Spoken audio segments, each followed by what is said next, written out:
Hey gang, welcome to another Sunday Sermons with Sand. It's so great to see you. Thank you again for joining me on my journey through Advent.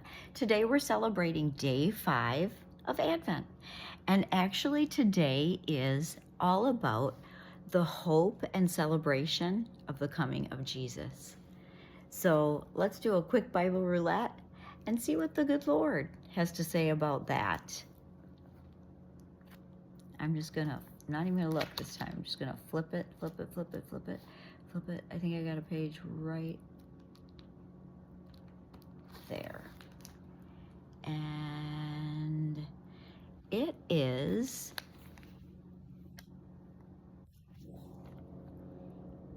(382) and 383. It's Hebrews 3 and Hebrews 4. Interesting.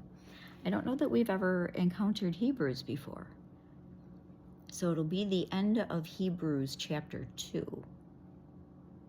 Leader of their salvation by means of sufferings. For the one who makes holy and those who are being made holy all have one Father, for which reason he is not ashamed to call them brothers. When he says, I shall proclaim thy name to my brothers, in the midst of the congregation I shall sing thy praise. And again I shall put my trust in him. And once more, here am I and the children God has given me. Since then the children share flesh and blood. He himself shared these things with them, so that by means of his death he might destroy the one who wields the power of death, namely the devil, and set free those who throughout life were held in slavery by fear of death. For it is surely not to the angels that he reaches out to help, but to the offspring of Abraham. So he had to be made like his brothers in every respect, in order to become a merciful and faithful high priest in things related to God, for the atonement of the people's sins. Chapter 3. So then, holy brothers and sharers in the heavenly invitation, set your thoughts on Jesus, the apostle and high priest of our confession. He was faithful to him who appointed him, just as Moses was in the whole household of God. For he is entitled to greater honor than Moses, to the degree in which the builder of a house enjoys more honor than the house itself. Of course, every house is built by someone, but the builder of all things is God. And while Moses was faithful in his whole household as a servant to bear witness to things that would be spoken of later, Christ was faithful as a son to charge of God's household. Let's read that again. Christ was faithful as a son in charge of God's household. And we are that household, if we firmly maintain the confidence and pride in what we hope for. Therefore, as the Holy Spirit says, today if you will hear his voice, do not harden your hearts, as it is the rebellion at the time when you put God to the test in the wilderness, where your fathers for 40 years tried me by putting me to the test and saw what I did.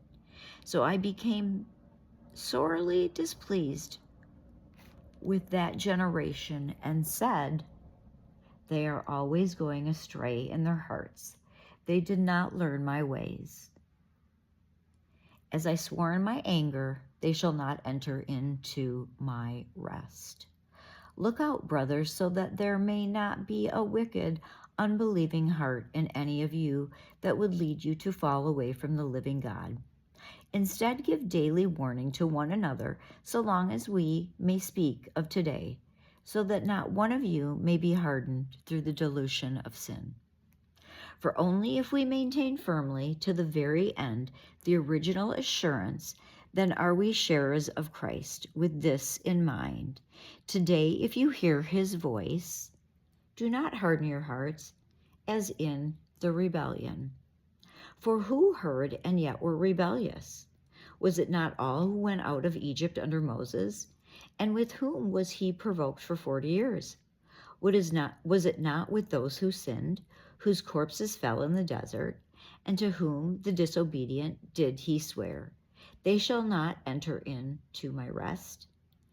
So we see that on account of unbelief, they were not able to enter. Chapter 4. Hebrews chapter 4. Let us then be on our guard, so that while the promise of entering into his rest still holds, none of you may be found to be delinquent. For we have had the good news preached to us, just as they did. But the message they heard did not benefit them, because it was not united by faith to those who heard it. For we who have believed enter into his rest, as he has said, as I swore in my anger, they shall not enter into my rest, although his works had been accomplished from the foundation of the world. For somewhere he says this about the seventh day. And God rested on the seventh day from all his works. And again, in this passage, they shall not enter into my rest. Since then it is reserved for some to enter it.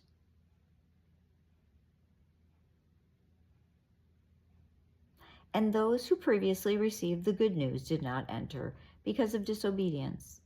He fixes a new today, as he says in David, so much later, and as we have mentioned before. Today, if you will hear his voice, do not harden your hearts.